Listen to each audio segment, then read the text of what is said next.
चलिए, तो आज हम जानते हैं राम राज्य के अगले अध्याय में, जिसका शीर्षक है कैकेयी। आज हम उस कैकेयी के बारे में जानेंगे जिसको आशुतोष राणा जी ने बहुत ही अच्छी व्याख्या के साथ प्रस्तुत किया है इस राम राज्य बुक में। इसमें हम जानेंगे कैकेयी का चरित्र, जो प्रेम से राजनीतिक तक का परिवर्तन देखता है। हम इसमें जान पाएंगे कैकेयी का भ्रम और मंथरा की चाल। इसके साथ ही हम इसमें देखेंगे किस तरीके से कैकेयी के 2 वरदान और एक निर्णय ने दशरथ की पीड़ा और राम की मर्यादा दोनों को ही बनाए रखा। किस तरीके से कैकेयी प्रेम, भ्रम और पश्चाताप की आग में जलती रह गई।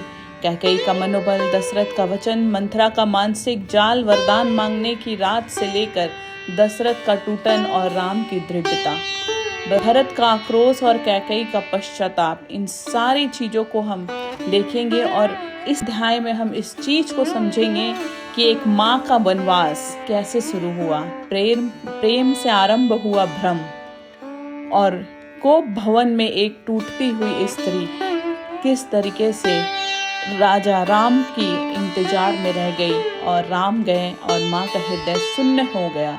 भरत का नफरत से भरा प्रेम अंत की सिसकती झांझ के साथ माता को दोषी मानकर ही रह गए। तो चलिए आज जानते हैं इस कैकेयी के बारे में।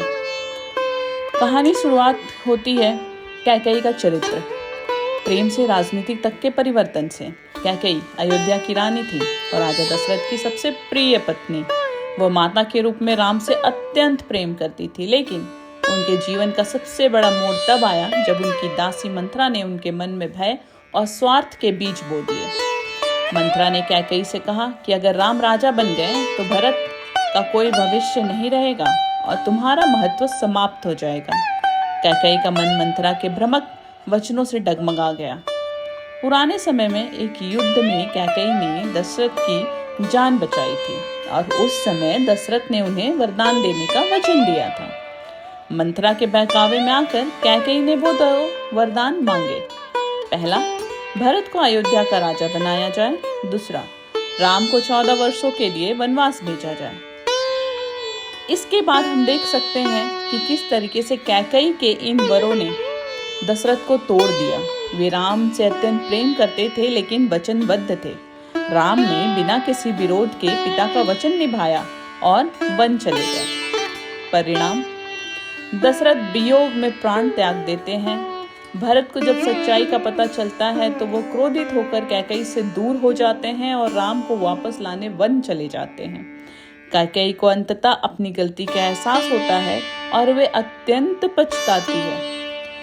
इस बुक में आशुतोष राणा जी की रामराज्य इस पुस्तक में यह अध्याय केवल एक नकारात्मक चरित्र का चित्रण नहीं करती, बल्कि यह दर्शाती है कि किस प्रकार एक स्त्री जो माँ और पत्नी दोनों है, भ्रम और अहंकार में आकर इतिहास का रुख मोड़ देती है। यह अध्याय हमें यह सिखाता है कि सत्ता की चाह जब अज्ञान और भय से जुड़ जाती है तो वह विनाश का कारण बनती है।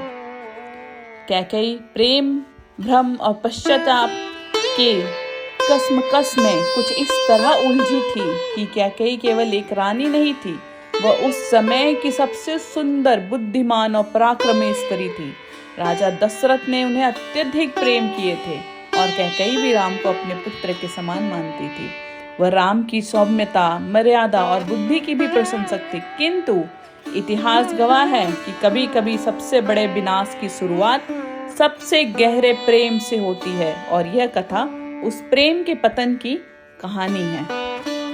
इसके साथ ही अगर हम देखें तो इस अध्याय में आशुतोष राणा जी यह दिखाते हैं कि कैकेयी कोई राक्षसी स्त्री नहीं, वह एक भ्रमित नारी थी जिनके भीतर ममता, महत्वाकांक्षा और भय का संघर्ष था।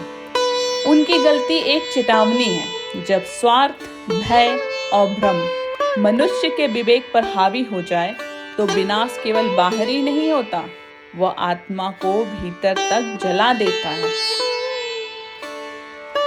एक माँ का अगर हम वनवास इसमें देखें तो कैकेयी की अंतरात्मा की पुकार है कि रात के तीसरे पहर का सन्नाटा था। अयोध्या के राजमहल में हर द्वार बंद था, पर एक कोप भवन की चौखट पर सुलग रही थी एक स्त्री, कैकेयी।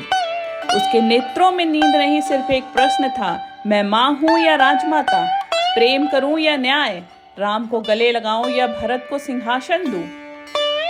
कैकेयी राम से बहुत प्रेम करती थी और यहीं शुरू हुआ था प्रेम से आरंभ हुआ ब्रह्म। जब राम हंसते थे तो उसे लगता था जैसे सूर्य उसकी आत्मा पर उगाया हो। भरत भी प्रिय था, पर राम कुछ और ही थे, मर्यादा के मूर्त स्वरूप जिन्हें देखकर देवियां भी दृष्टि झुका लेती। पर उस दिन मंथरा ने उसके हृदय में एक प्रश्न का विष घोल दिया। क्या तुम्हारा बेटा राजा नहीं बन सकता सिर्फ इसलिए क्योंकि वह तुमसे जन्मा है? उस दिन कैकेयी रानी नहीं रही, ना माँ, वह बन गई एक शंकाओं से घिरी नारी जो अपने ही मन के जाल में उलझ गई। और यहाँ से हम देखते हैं कि कोप भवन में एक टूटती स्त्री दशरथ आए। उन्होंने आंखें झुका ली, कहा, क्या चाहिए कैकेयी? राज्य, गहने, जीवन। कैकेयी की आंखें नम थी पर शब्द कठोर। राम का वनवास और भरत का राज्याभिषेक। ये कहते हुए उसका कंठ कांप रहा था, आत्मा चीख रही थी, पर उसकी आवाज दब चुकी थी। मंथरा के लिए विवेक के नीचे दशरथ टूट गए। एक राजा अपनी सबसे प्रिय रानी से हार गया। और यहाँ राम गए और माँ का हृदय शून्य हो गया। जब राम ने वनवास का समाचार सुना तो मुस्कुराते हुए कहा, पिता का वचन मेरा धर्म है, माँ का आदेश मेरे लिए वरदान है। राम ने कभी भी कैकेयी को दोष नहीं दिया और यहीं पर कैकेयी की आत्मा रो पड़ी। जिसे मैंने सब कुछ छीन कर भेजा वो मेरे लिए ही सब कुछ छोड़ गया। भरत आए, माँ की आंखों में देखा और पूछा, किसके लिए माँ? मेरे लिए।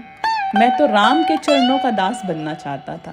तूने मुझे राज्य का साप क्यों दे दिया? कैकेयी कुछ कह नहीं सकी। उस रात वह माँ थी जो 2 पुत्रों को खो चुकी थी, एक को वन में भेजकर, दूसरे के हृदय में उतरकर। अंत की सिसकती झांस से यही मालूम पड़ा कि कोई गहना नहीं बचा जो उसे सुशोभित करता, कोई नाम नहीं बचा जो उसे सम्मान देता।